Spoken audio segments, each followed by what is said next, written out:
అండి అందరికీ నా ఛానల్ ఎవరైనా కొత్తగా చూస్తున్నట్టయితే ప్లీజ్ సబ్స్క్రైబ్ చేయండి.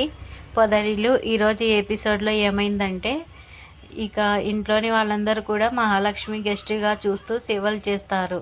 మీరు ఎక్కడ కూర్చుంటారో నేను అక్కడే కూర్చుంటాను, మీరు ఏది తింటే నేను అదే తింటాను అని మహా అనడంతో అందరూ సంతోషంగా ఉంటారు. ఇక ఆ తర్వాత మీ ఇంట్లో ఒకరు లేరు కానీ మీరు ఈ విషయాన్ని పట్టించుకోవడం లేదు అని మహా అంటుంది. మీ నాన్న ఇంట్లో లేరన్న విషయాన్ని మీరు ఎవరు గుర్తించట్లేదు ఎందుకని అని మహా అంటుంది.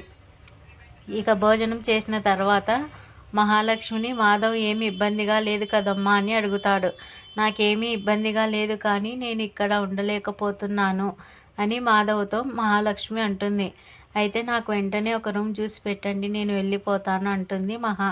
ఇక ఇవాళ మీరు హాస్టల్ చూడ్డానికి వెళ్ళారంట కదా, నాకు అర్థమైపోయింది అని అనగానే, చక్రి మీతో చెప్పాడా అని మహాలక్ష్మి అడుగుతుంది. లేదు, మీరు మాట్లాడుకుంటూ ఉండగా నేను విన్నాను అని మాధవ్ అంటాడు. కానీ ఎక్కడా కూడా హాస్టల్ దొరకలేదని చెప్పగానే మాధవ్ ఎక్కడో చోటు దొరుకుతుందని అంటాడు. ఎక్కడో ఒక చోట దొరుకుతుందిలే మహా అంటాడు. ఇక అయితే నాకు హాస్టల్ ఇప్పట్లో దొరకట్లేదు పెద్ది, ఎక్కడైనా రూమ్ ఉంటే చూసి పెట్టవా అని మాధవ్ను మహా అడుగుతుంది. నీకు ఇక్కడ ఇబ్బందిగా ఉంటే చెప్పమ్మా, నీకు ఎక్కడైనా ఒక మంచి రూమ్ని చూసి పెడతాను అని మాధవ్ మాటిస్తాడు. అయితే నాకు వెంటనే రూమ్ చూసి పెట్టండి, నాకు ఇక్కడ ఉండాలనిపించట్లేదు అని మహా అంటుంది.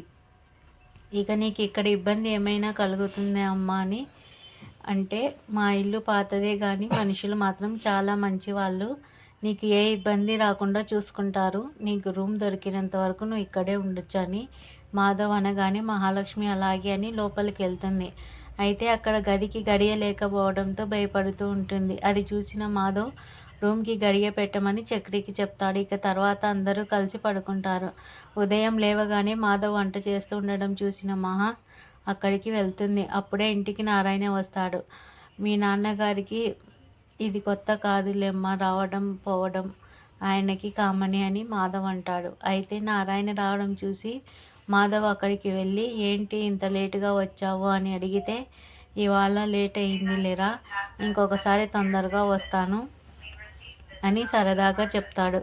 అయితే మాధవ్ దగ్గర ఉన్న మహా, మీ నాన్నగారు సరదాగా ఉంటారు కదా, మరి ఇవాళ ఎందుకు లేట్ వచ్చారు అన్నది చెప్పాడు కదా, మీరేమీ అనలేదు ఏంటి అని అంటుంది. అయితే మా నాన్నకి చిన్నప్పటి నుంచి ఇలాంటివి అలవాటే, నువ్వేం పట్టించుకోవద్దు అంటాడు.